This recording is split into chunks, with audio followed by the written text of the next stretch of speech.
살다 보면 문득 이런 생각이 들 때가 있죠. 기도는 계속하는데 왜 아무 응답이 없는 것 같지? 현실은 왜 이렇게 변하지 않을까? 하고 말이에요. 오늘 우리가 함께 살펴볼 노아의 이야기는요, 그냥 오래된 옛날 이야기가 아니에요. 바로 그 잊힌 것만 같은 기나긴 기다림 속에서 우리가 어떻게 희망을 다시 발견할 수 있는지에 대한 아주 깊은 통찰을 줍니다. 자, 한번 제대로 들어가 볼까요? 바로 이 질문.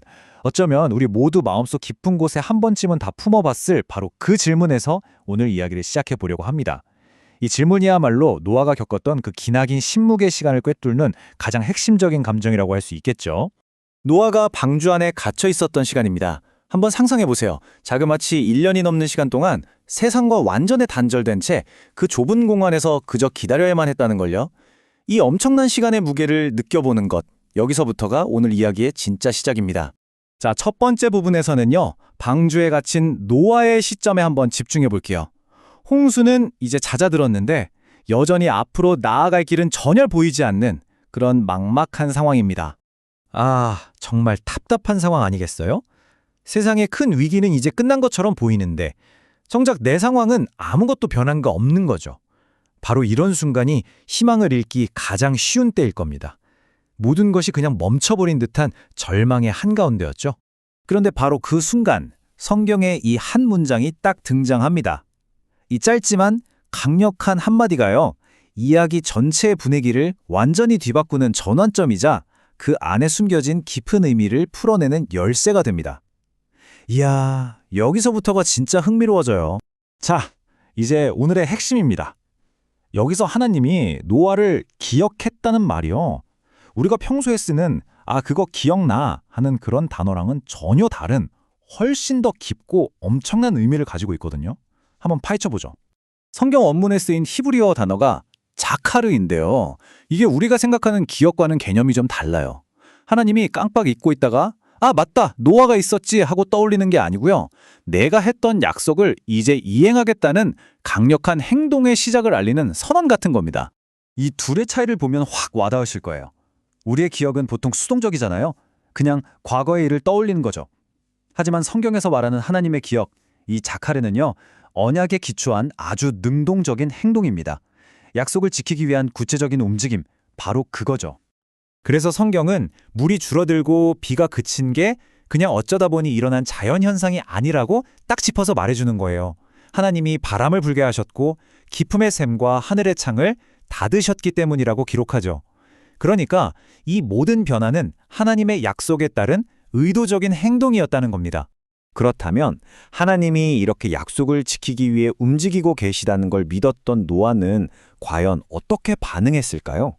그의 행동을 통해서 우리는 기다림이 정말 무엇인지 제대로 배울 수 있습니다. 이 타임라인을 한번 보세요.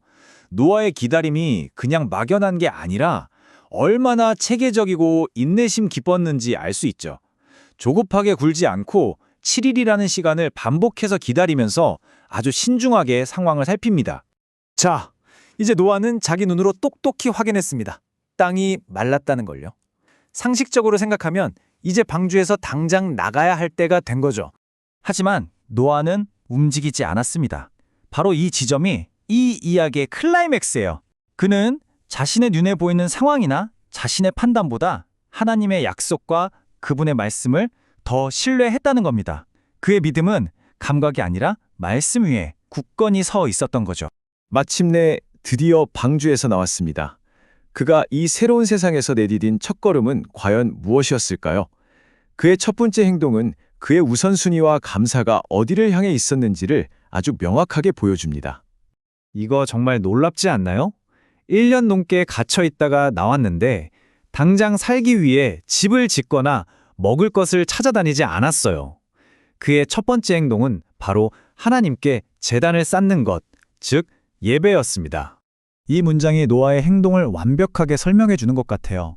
노아에게 예배는 여유가 생기면 하는 그런 옵션이 아니었던 거죠. 자기가 받은 이 엄청난 구원의 은혜에 대한 유일하고도 너무나도 당연한 반응이었던 겁니다. 자, 이제 결론입니다. 지금까지 우리가 살펴본 이 개념들, 그러니까 은혜와 기억, 그리고 예배가 어떻게 하나의 강력한 고리로 쫙 연결되는지 한번 정리해 보겠습니다. 이 그림이 이야기의 핵심 흐름을 아주 명확하게 보여주죠. 모든 건 하나님의 기억, 즉 그분의 약속에서 시작됩니다. 그 약속을 믿고 우리는 기다리죠. 그리고 그 기다림의 끝에는 새로운 시작이 있습니다. 그리고 가장 중요한 것, 그 새로운 시작의 첫 단추는 언제나 하나님을 향한 예배였다는 겁니다. 오늘 이 이야기를 통해 우리 자신에게 이 질문을 한번 던져보면 어떨까요? 인생의 새로운 국면을 맞이할 때 우리는 가장 먼저 무엇을 하나요? 노아의 이야기는 그 첫 자리가 어디여야 하는지에 대해 오늘 우리에게 아주 깊은 울림을 주고 있습니다.